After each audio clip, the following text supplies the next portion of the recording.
Olá, que a paz de Cristo esteja na tua vida, no teu coração. Saudações do pastor Arnaldo Candeias, presidente da nossa convenção, bem como também de todos os demais diretores da mesa. Eu quero também enviar um abraço carinhoso e saudações do meu pastor presidente, o pastor Kemuel, a todos os meus amados irmãos. A nossa lição de hoje, ela tem por tema a promessa de provisão. O texto áureo fala-nos da seguinte forma: por isso vos digo, não andeis cuidadosos quanto à vossa vida, pelo que haveis de comer, ou pelo que haveis de beber, nem quanto ao vosso corpo, pelo que haveis de vestir. Mateus, capítulo 6, versículo 25. A verdade prática está escrito o seguinte: o Senhor Jesus, o nosso amigo fiel, preenche todas as nossas necessidades físicas, emocionais e espirituais.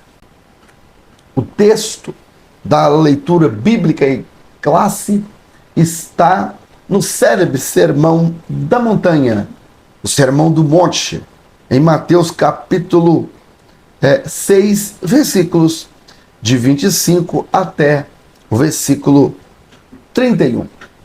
O texto bíblico da leitura em classe, ele é muito importante. Eu quero mostrar para vocês algo que eu penso que seja de suma importância na interpretação desse texto da leitura bíblica em classe. O texto começa assim: por isso vos digo, não andeis cuidadosos quanto à vossa vida. Olha o texto, por isso vos digo. Isso o quê? O texto ele está em andamento. Por isso o quê? Ele fala uma coisa. Por isso, bom, para a gente entender, precisamos olhar os versículos anteriores. Essa é a primeira regra da hermenêutica, que é o contexto. O contexto. Quando nós olhamos para um texto sem o seu contexto, nós estamos correndo um risco seríssimo, quase que de 100%, quase que de cometermos uma heresia, de interpretarmos o texto de maneira completamente errada. Então, sempre que lemos um texto, precisamos nos atentar para o contexto. E nesse caso é o versículo 23. Versículo 24. O versículo 24 é o versículo que antecede o por isso e diz: ninguém pode servir a dois senhores, porque há de odiar a um e amar o outro, ou dedicarás a um e desprezarás o outro. Não podeis servir a Deus e às riquezas, ou não podeis servir a Deus ou a Mamon, que é o Deus das riquezas naquela época. E aí ele diz: por isso vos digo, quer dizer, porque vocês não podem servir a dois senhores. Não podem. Se vocês vão dedicar a um ou ao outro. Aí ele fala: por isso vos digo, assim, não podeis servir a dois senhores. Por isso eu vos digo, não andeis ansiosos quanto ao que haveis. Porque, note, quem quer agradar a dois senhores, quem não tem uma postura, quem não se define, também não tem certeza, não sabe de onde virá a provisão. De onde virá a provisão? Então, aqui, claro, Jesus ele está abordando a riqueza, a busca pelos bens materiais, a busca pelo dinheiro, a busca pelas coisas desta vida. Jesus está colocando aqui que isto não pode não pode vir em primeiro lugar. Observe que a busca pelas coisas materiais em primeiro plano já é antigo. Isso já é uma coisa antiga. E aí, olha como é que o texto termina. Mas, versículo 33, buscai em primeiro lugar o reino de Deus, que todas estas coisas vos serão acrescentadas. Que coisas? Jesus cita aqui cinco elementos que compõem a vida humana. Primeiro, a vida. Segundo, o comer. Terceiro, o beber. Quarto, o cuidado com o corpo, com a saúde. Quinto, o vestir. E aqui então note que tudo que nós formos fazer, nós vamos precisar de atentar para esses 5 elementos. Quando fala quanto à vossa vida, está falando todos os nossos projetos humanos, nossa profissão, nossa casa, é a nossa vida, toda a nossa vida. E aí ele detalha as demais coisas que a compõem. As mais importantes, ele fala o beber, ele fala o comer. Não tem como você desfrutar da vida sem isso. Depois ele diz o corpo, depois ele diz o vestir. São coisas básicas que todas as pessoas precisam. E aí Jesus fala, não andeis ansiosos quanto a isto. Mas antes dele falar isso, ele diz, não podemos servir a Deus e as riquezas. E depois ele conclui, buscai primeiro o reino de Deus. Então, o que tem de pessoas que eu sou pastor de igreja, eu pastoreio a igreja, e as pessoas, para não irem ao culto, elas dão tantas desculpas que eu fico às vezes olhando para o rosto da pessoa e eu fico pensando comigo mesmo. Claro, a gente não pode confrontar as pessoas porque elas se magoarão, se entristecerão, mas eu olho para as pessoas e eu fico pensando comigo mesmo. Até quando você vai ficar dando essas desculpas esfarrapadas? Até quando você vai servir primeiro a Mamon, que é o Deus dessa vida, das coisas dessa vida, o Deus do materialismo, o Deus do dinheiro? Até quando você vai servir a Mamon e querer ficar servindo a Deus em segundo plano?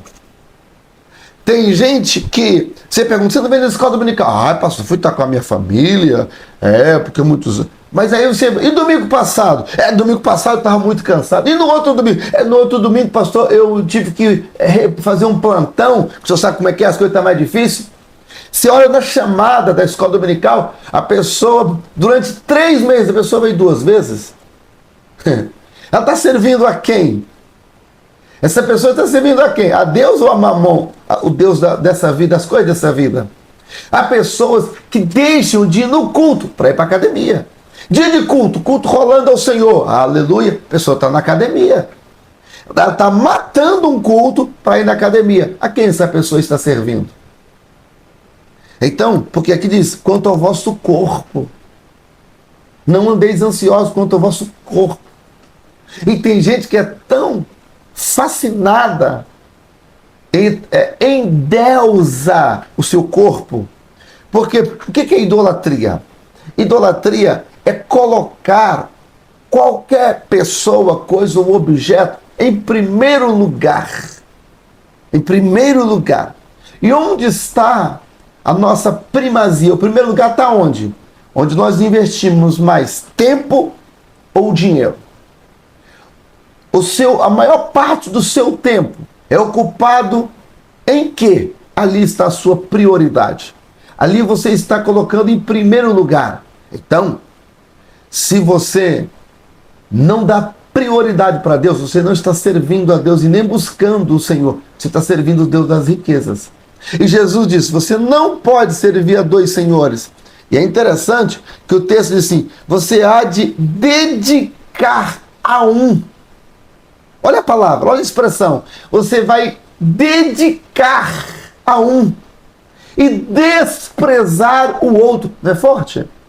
O que tem de gente dedicando ao materialismo, as coisas dessa vida, dedicando e desprezando a Deus, desprezando o reino de Deus. Cuidado. Você pode estar pensando que está indo para o céu, mas o inferno está te aguardando. Cuidado. Reveja quais são as ordens, as coisas de prioridade da sua vida. Tome cuidado, porque você pode estar a passos largos, dedicando-se a Mamon, ao Deus dessa vida, e afastando-se ou desprezando o Senhor. O ponto 1 da nossa lição está assim: não fiqueis ansiosos.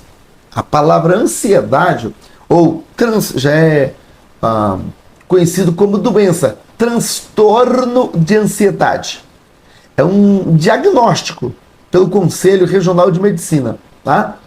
Transtorno de ansiedade é uma doença, tá? Então, ansiedade é uma doença. E o que é ansiedade? Ansiedade é o estado de insegurança. Estado de insegurança, quando você se sente inseguro. Isto é ansiedade. Como não ficar ansioso quanto ao alimento e também ao vestimento? Como não ficar ansioso? Essa é a pergunta que não quer calar. Todo mundo quer se alimentar bem, todo mundo quer se vestir bem. E às vezes as condições financeiras não nos permitem.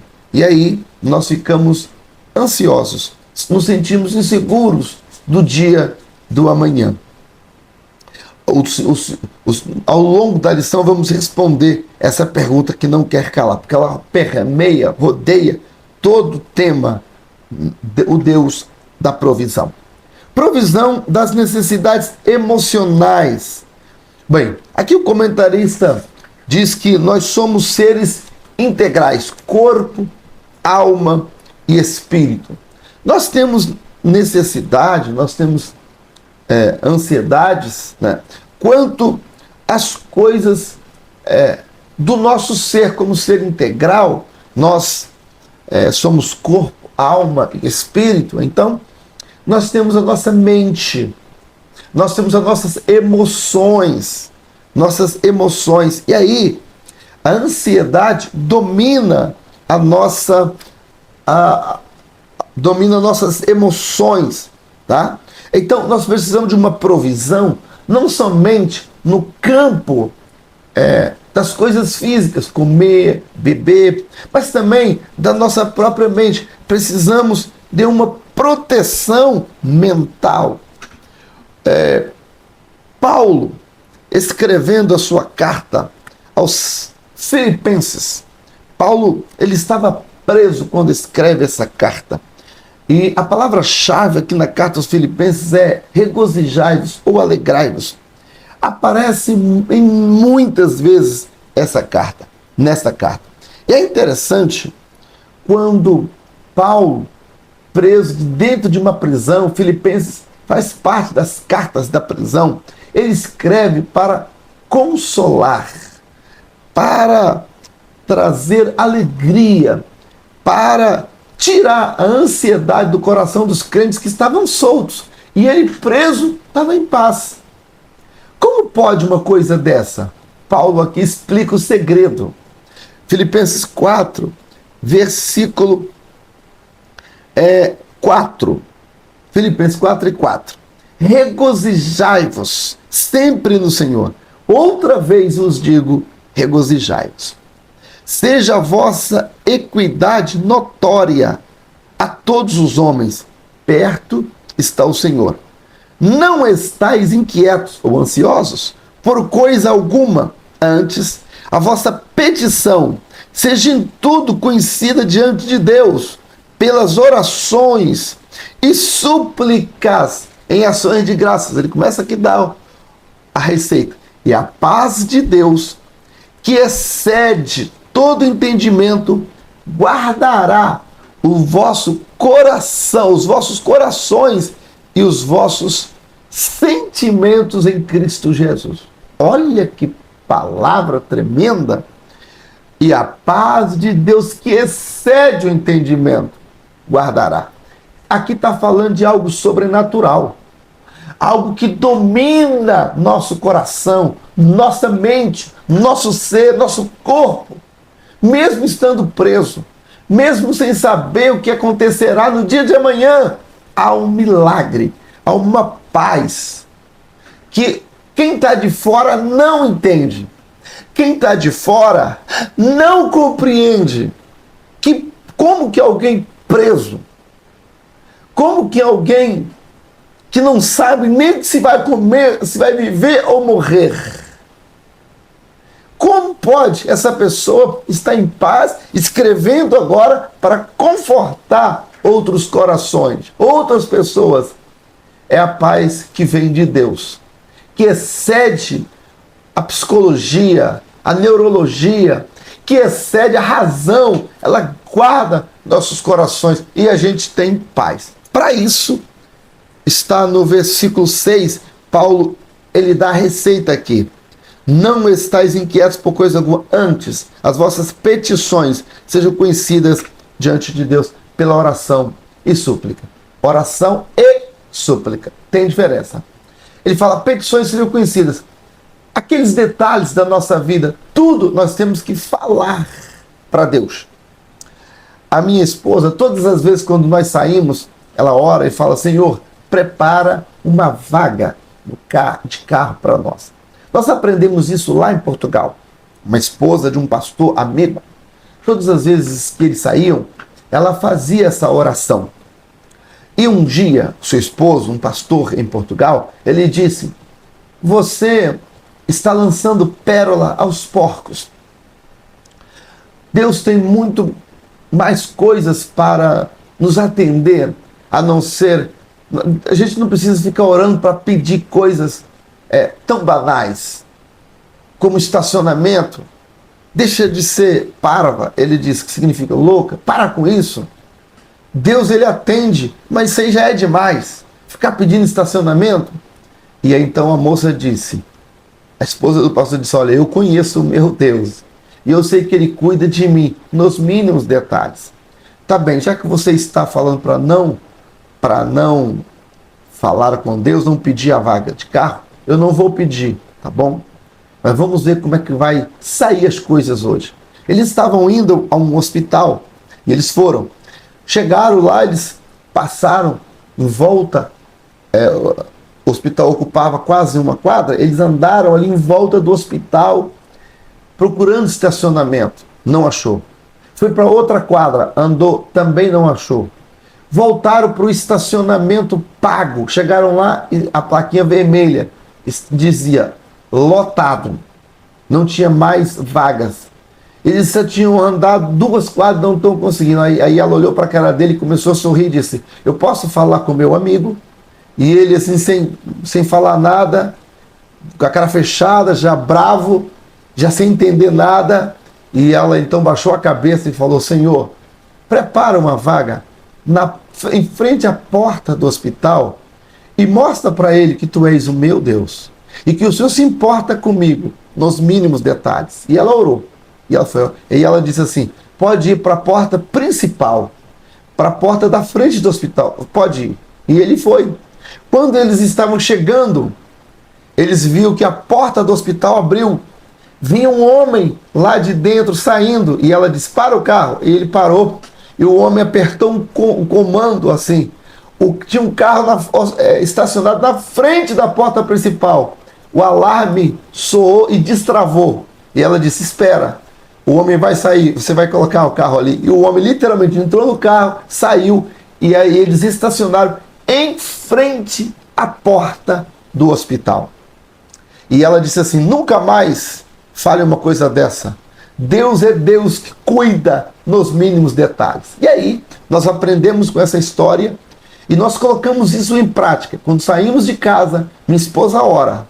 E se porventura ela esquece, nós temos dificuldade de estacionar. Mas quando nós pedimos a Deus, Deus prepara a vaga literalmente.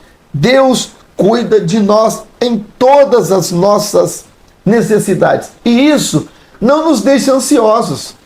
Porque a ansiedade é um estado de segurança.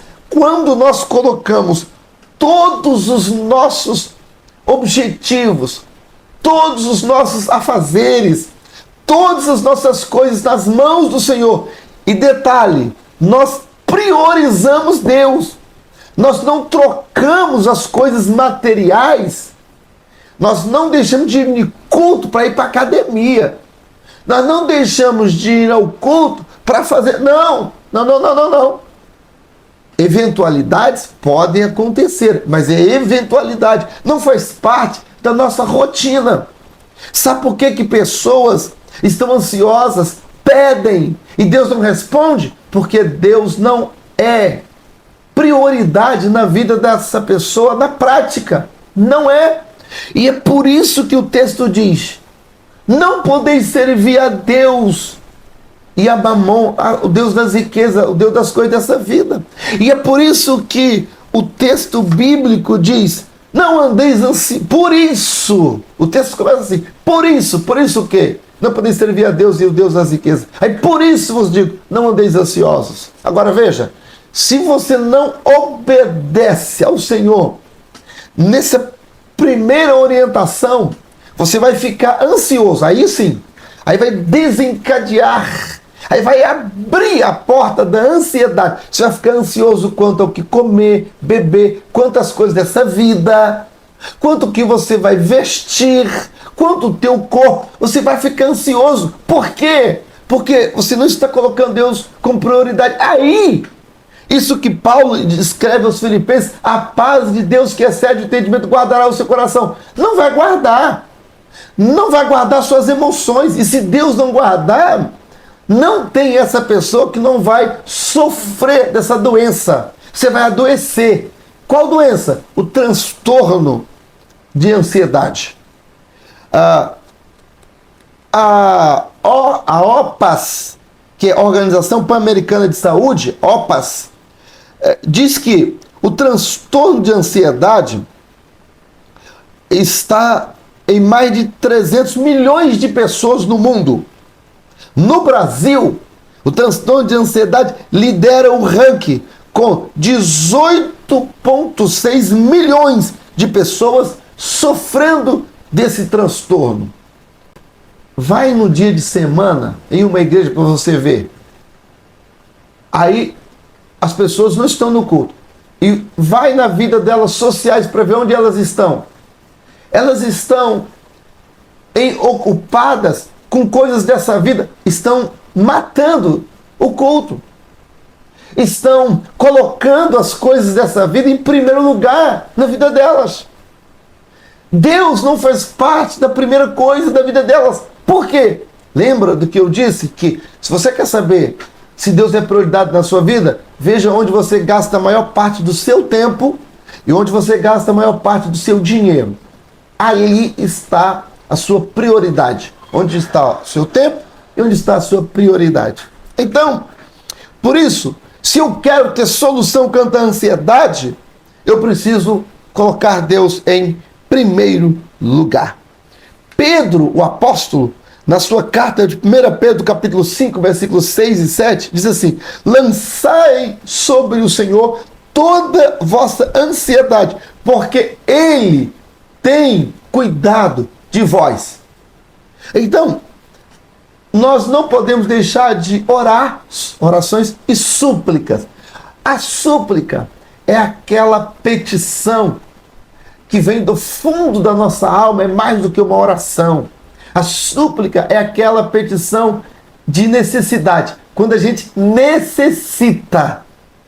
Quando você necessita, aí você suplica ao Senhor. É diferente. A oração eu posso orar pelo outro, a oração eu posso orar pela igreja, enfim. Mas a súplica é a petição quanto a uma necessidade. Aí Paulo diz oração e súplica. Para terminar a nossa lição, então, primeiro, nós já vimos aqui que não devemos ficar ansiosos quanto às coisas básicas nessa vida: comer, alimento, beber, vestir. Depois, como nós somos seres integrais, cuidado com as nossas emoções. E por fim, cuidado ou necessidades espirituais. Nós temos necessidades espirituais, Nós temos a primeira necessidade que nós temos é quanto à salvação. Há pessoas que andam ansiosas porque se elas morrerem, para onde irão a alma delas? Onde elas irão passar a eternidade? E aí se sentem inseguras, ficam ansiosas. Por quê? Porque essa necessidade não foi preenchida. Necessidade de salvação. Nós precisamos ser salvos de verdade. Segundo, nós temos necessidade da presença e direção de Deus. Quando Deus não direciona as nossas vidas, quando nós não sentimos que Deus está realmente conosco, há pessoas que têm muita certeza de que Deus está com elas. O mundo pode desabar à sua volta. Ela fala, Deus está comigo. Como Jó disse, eu sei que o meu Redentor vive e por fim se levantará sobre a terra. Em outras palavras, em Jó 19:25, ele estava dizendo, eu sei que meu Deus vive, está comigo e por fim ele vai se levantar para me dar a vitória. É isso que Jó diz. E você se lembra do que Jó passou? Então, necessidade da presença e direção de Deus. Jó sabia que o seu Deus não ia abandoná-lo, não ia deixá-lo numa canoa furada. Por último, temos a necessidade do Espírito Santo. O Espírito Santo, quando ele mora conosco, em nós, está na nossa vida, ele fala com a gente. E ele fala não só as coisas boas que queremos ouvir, ele também nos dá correção. Ele faz a gente mudar de vida. Ele faz a gente abandonar o pecado. Ele faz a gente renunciar coisas dessa vida. Ele faz você trabalhar no emprego que você ganhe menos. Você mesmo ganhando menos, você fica contente. Porque você ouviu a voz do meigo, Espírito Santo falando com você. Você agora renuncia tudo para seguir a Cristo. Você agora se torna até antipático ou antipática às pessoas que querem que você faça coisas que desagradam a Deus. Mas você se torna antipático. Sabe por quê? Porque o Espírito Santo está na tua vida e você o ouve. Ele fala com você, ele te corrige, ele te coloca para entrar num caminho mais estreito. Há roupas que você poderia usar, vestir, há lugares que você poderia ir, há canções que você poderia cantar, mas você renuncia, porque o Espírito Santo fala, essa não. Neste lugar você não pode ir, não convém, mas os outros vão, mas você é diferente. Há um plano de Deus na tua vida, há um propósito do Senhor. Então, para você não ficar ansioso, você tem que suprir a necessidade de salvação. Você precisa suprir a necessidade da presença de Deus e da direção do Senhor na sua vida. E por fim, o Espírito Santo precisa te conduzir, morar e habitar na sua vida. Você quer vencer a ansiedade? Coloca tudo diante do Senhor. Até os mínimos detalhes. Coloca o teu dia diante do Senhor. Comece o dia colocando todos os planos diante do Senhor. Eu vou hoje sair para vender, eu vou falar com fulano, eu terei uma reunião com ciclano. Ao chegar lá, coloque a parte da manhã, vá para a parte da tarde, hora por hora, momento por momento, plano por plano, planeje o teu dia. Coloque na presença do Senhor e o Deus de paz vai guardar o teu coração. Você vai ter paz. Você não vai tomar mais remédio de ansiedade, porque a paz que excede o entendimento vem de Deus. Vai dominar a sua vida. Você vai ter direção de Deus para seguir. Você vai viver uma outra vida, uma vida de paz. Mesmo quando as coisas não correrem bem, o Senhor vai guardar a tua vida. E por fim, no livro de Provérbios, a palavra de Deus diz assim: sobre tudo que deves guardar, guarda o teu coração, guarde a saída, porque dele, do coração, procede a saída da vida. Sobre tudo que deves guardar, guarda o teu coração, porque dele procede a saída da vida. Não sabote o teu coração. Não sabote as orientações que vêm de Deus Renuncie às propostas dessa vida e se entregue ao Senhor. E Deus vai te guardar. Que Deus te abençoe. Promessa. Promessa. Promessa da provisão de Deus. Deus vai prover. Deus vai cuidar. Que Deus guarde o teu coração. Paz de Deus que excede todo entendimento guardará os vossos corações em Cristo Jesus. Deus te abençoe e até a nossa próxima aula, se Deus quiser.